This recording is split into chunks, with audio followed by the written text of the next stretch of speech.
Dude, Jinder Mahal is the WWE World Heavyweight Champion. What is going on, everybody? It's your main man, Tommy, on the spot. Welcome to today's edition of The Wrestling Drive, the only daily wrestling car vlog. Unless there's another one, let me know, and I'll shoot him a little shout-ski in the comment section below. Wow, last night, WWE Backlash goes off in Chicago, Illinois. That is obviously the talk of the wrestling world today. People are shocked. People are not happy about it. And I'll tell you this much. Not only if you had told me 3-4 years ago when Jinder Mahal's claim to fame was that Eva Marie messed up his name on an episode of Total Divas, if you had told me that that guy was going to be World Heavyweight Champion 4 years from now, I would have said, you're insane. Not only that, if you had told me when I was at the Nassau Veterans Memorial Coliseum just last month, if you had told me that Jinder Mahal was going to be World Heavyweight Champion the next month, I would have also told you were insane, as he lost decisively to one Finn Balor. So, at the end of the day, is this a gigantic shock? It is. Should people be outraged? They really shouldn't, and here's why.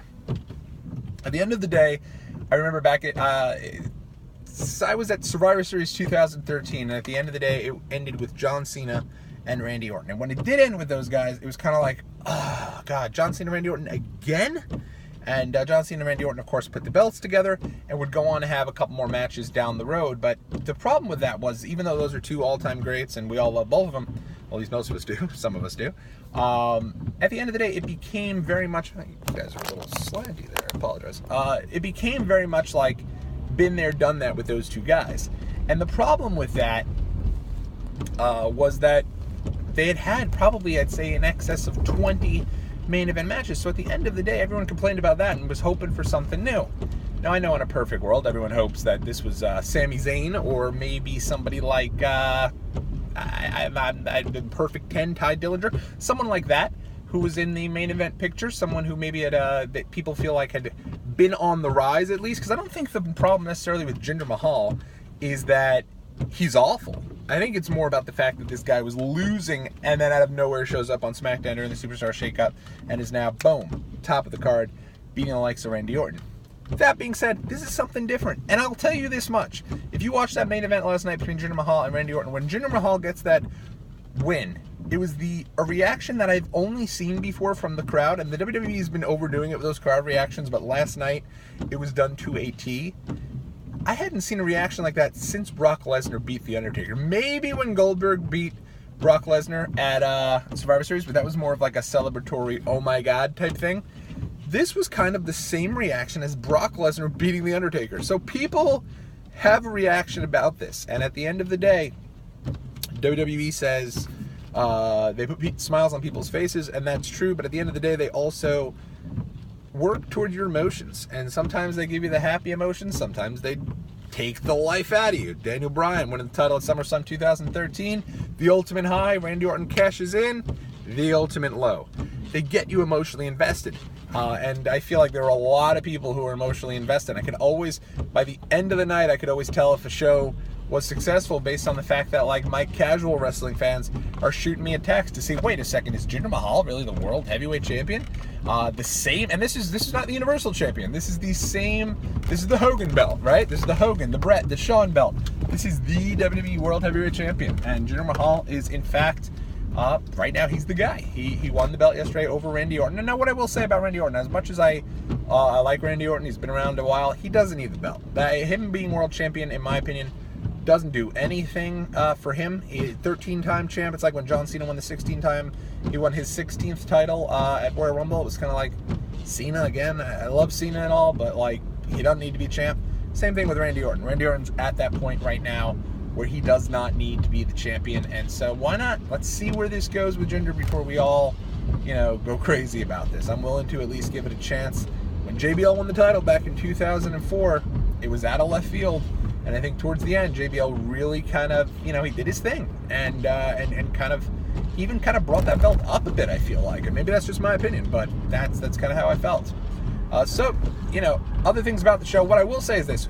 Yesterday, I know we filmed a little video, probably will air after this one, just because we didn't get a chance to throw it up there because of how much traffic we were in from New Jersey to New York yesterday. It was awful. was like a 6 to 7 hour commute. But as we did say during that event gimmick yesterday, you know, we did go see Roman Reigns yesterday at the Adventureland store, give them a shout. That being said, what we did also, while being on the road, we were not going to be able to make it back in time for the show yesterday. And so what we ended up doing was just turning on the WWE Network. And at the end of the day, you know, we're pretty much where this is located was the WWE Network streaming the Backlash pay-per-view. And we got a solid 2 to 2.5 hours of that show while coming back yesterday. And that's a pretty darn cool thing. The fact that we were able to watch that show, you know, while commuting back. And WWE Network, man, it's at your fingertips. It really is. We were able to just pop on the phone and catch the show. There isn't any, oh, we're not going to be able to make it home. We don't need to make it home. We were able to throw it on and HD quality right on our phone. So it's a different world we live in. But I thought the show was pretty good yesterday. Really liked Kevin Owens and AJ Styles. I figured actually before that match it was going to be a non-finish of some sort or a wonky finish, just because both those guys are both, you know, it's going to be hard to beat one of them definitively. I think you could build that program up over a longer period of time. Maybe have the big blow-off match at SummerSlam and see where that kind of goes from there. But I thought that was probably your best match of the night. I liked the Nakamura match against Dolph Ziggler. At the end of the day, I know a lot of people are saying, oh, you know, Dolph shouldn't have gotten that much offense in. This is the guy who was going for the title at SummerSlam last year. This is the guy who is a former world champion. And you can't just have, in my opinion, you can't have someone debut and then wipe out Dolph Ziggler in 2 minutes, because then what does that do for Dolph Ziggler? That kind of kills a big part of your roster if you just have him show up, seek and destroy, and then that's the end of that. So I get it. I thought it was fun, and I thought that was cool to see Shinsuke. Shinsuke was over like a million, but in the beginning of that show, my God, Chicago was all about Nakamura. They were going absolutely insane for him. It reminded me of, you know, I was there live for his debut against Sami Zayn. It reminded me of that, and people were into it. So that was really cool. And I thought the best match, another one of the top matches on the show, was Sami Zayn and Baron Corbin. I could have told you a million times I thought Baron was going to take that one. But Sami gets the huge win, and I thought that was really, really cool. Big for Sami Zayn. Kind of cool to see where they go from here. At the end of the day, you're building guys up here. You got Kevin Owens, you got AJ Styles. Obviously, Randy Orton could be now. He needs a title match. How about Mojo Rawley? Don't laugh. Mojo Rawley is the guy who threw Jinder Mahal out of the Andre the Giant Memorial Battle Royal at WrestleMania. He could stake claim to needing a #1 contender match. So you never know. And that's kind of what you like about SmackDown. It seems like they're kind of throwing some stuff at the wall to see what sticks. Remember when SmackDown first started and everyone was all about it, one of the main eventers was my main man, James Ellsworth. So you never, you know, at the end of the day, you got to give them credit for trying and seeing what works. And I'm willing to continue to give it a chance. So that's my 2 cents on WWE Backlash. Let me know what you think, though. Leave it in the comment section below or hit me up on Twitter at TellMeOnTheSpot. That's going to do it for right now, but we'll be back tomorrow to chat all things Monday Night Raw. Until then, take it easy. You be well.